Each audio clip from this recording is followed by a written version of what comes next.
Hey guys and gals, I got another one for you today. Today I'm in my batch at 155.58, and honestly, this is artillery game. They don't have the camera view right now. They said in their last forum that they're going to be working on getting that into the replay system, but unfortunately right now they don't have it. So if you don't know much about this tank or this artillery or SPG, it has a 4-clip auto loader, and it takes about 60 seconds to reload the clip.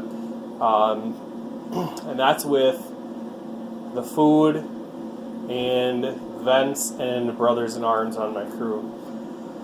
Alright, let's get into it. So I'm going to start with my tank, and then I'm going to switch probably to either my Death Star or my E4 on my team. They both had good games. It is kind of a drawn-out battle, which is really good for this artillery. With the 60-second reloads between clips, a drawn-out battle in a big field map is definitely beneficial and helps you collect more damage. Mostly a tier 10 match. There's some 9s. They do have a 2-man platoon of scouts. So you can see this is why I'm getting up into E1, just in case their scouts make a play to try to get on our side of the map, or at least just get me spotted. They're actually going to have to drive through my whole team to get to me. So one of the great things about the whole French Arty line is the mobility. They do kind of lack the big guns that other artilleries have, but they're pretty accurate and they're mobile. And to me, that's what makes these tolerable. I've done Russian, and when RNG's on your side, those artillery are hilarious because you can one-shot a lot of tanks, but then majority of the time you're splashing people or missing your targets, which gets pretty frustrating. So I hit that IS-7.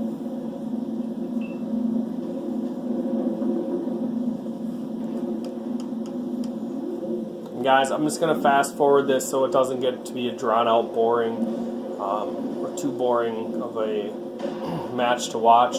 Our Wizard 111-14 had no support, and he pushed down way too far, and I'm going to try to at least punish the Wizard 132A and the 62A that went down there to get him. Now, since they do have a couple tanks down in the south, even though my whole team should be able to fight them in G3, I'm going to start working down this hill just a little bit, move over to open up a different angle.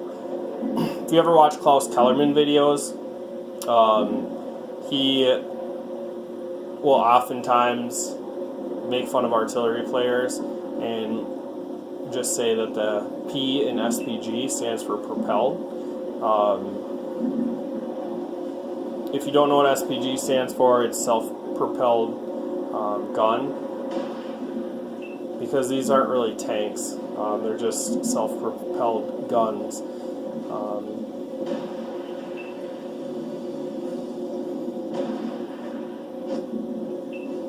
So I shot that Super Conqueror down.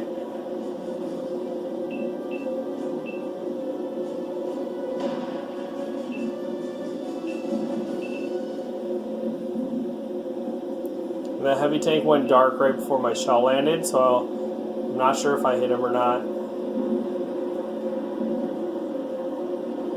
Don't think I did. I actually believe a ribbon would have came up if I hit him, so I don't think I hit him. So right now it's not too great. I've only hit 2 out of 8 shots.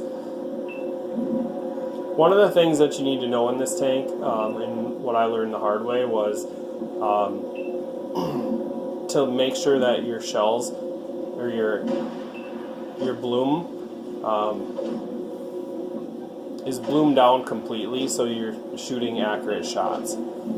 Set that 140 on fire, and then I follow up with a kill shot on him.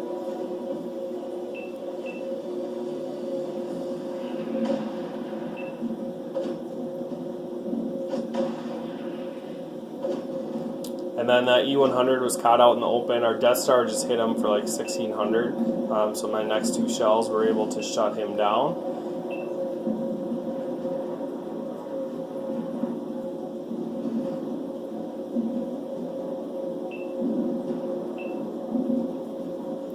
And I like to communicate my reload time and then who I'm shooting at too. That way my team knows.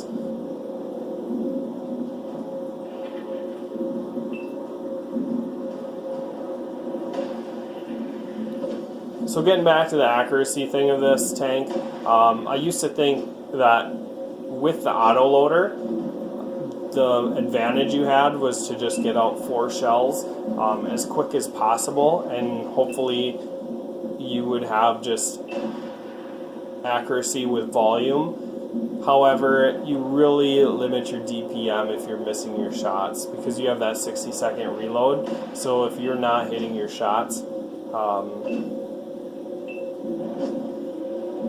then your DPM is going to drop dramatically. So I hit that Death Star right before our Death Star shot him, and now what I'm doing is I'm moving up with this E4. There's a nice ditch over here, and one of the things you'll notice in your artillery is that people become accustomed to where you're shooting from, especially if you miss them.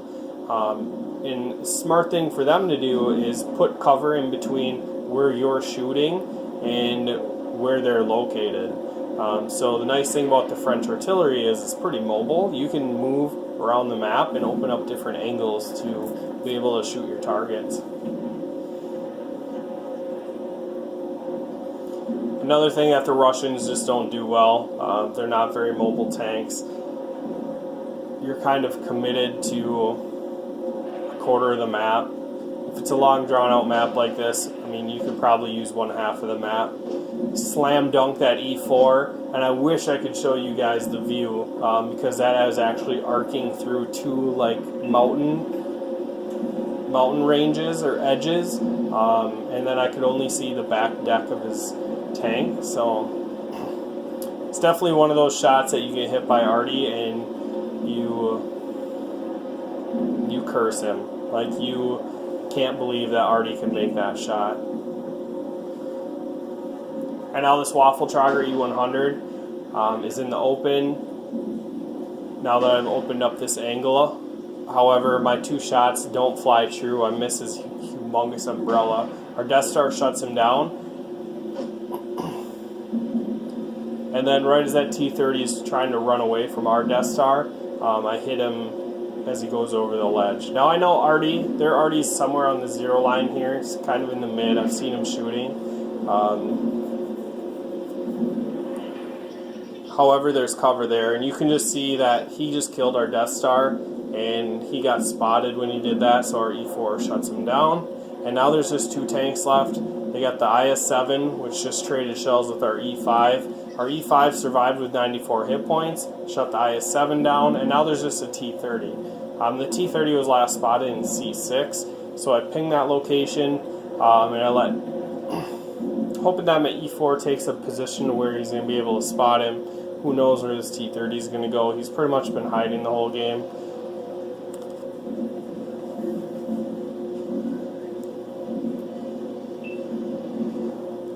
I let him know that I'm ready to fire. I just don't know if maybe he was waiting for that or if he's just slow playing. And I like 50% aim that last shot, and I end up hitting him.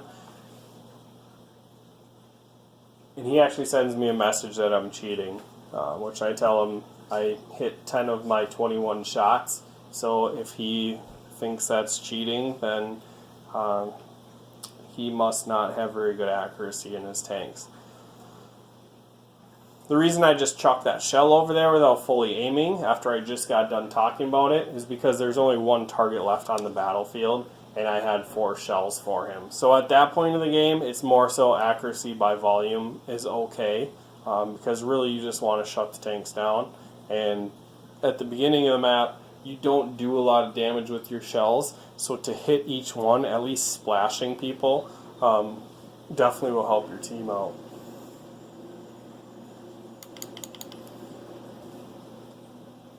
So like I said, I've had some good games. I've had better games as far as damage-wise goes in my artillery. 4,300 damage, 5 kills. It is an ace tanker. That's why I show you, put you through the misery of watching an artillery piece. Our Death Star did 5,600 damage with 1 kill, and Our E5 had 2400 damage. He shut down the IS-7 in the end. Our E4 that was next to me, up in the north, he ended up doing 5700 damage with 2 kills. Their IS-7, which pretty much was putting vision out for their team the whole time. You see he did 3,300 damage, but he also spotted 3,800 damage. So that's a really nice game in an IS-7. Their artillery, batch at 155.58, put out 6K with 3 kills. Unfortunately for him, he wasn't on the winning side of that. And then their Waffle Trogger E100 did 3,700 with 3 kills. Finally, their Death Star 4K with 1 kill. They had a lot of heavy lifters. We had a lot of heavy lifters, but we just came out in the end. So that's really all I got for you guys. Nothing too exciting. It's artillery, but it's my first ace in it, so I want to show you that stuff. Make sure you like, share, subscribe, and I'll catch you in the next video.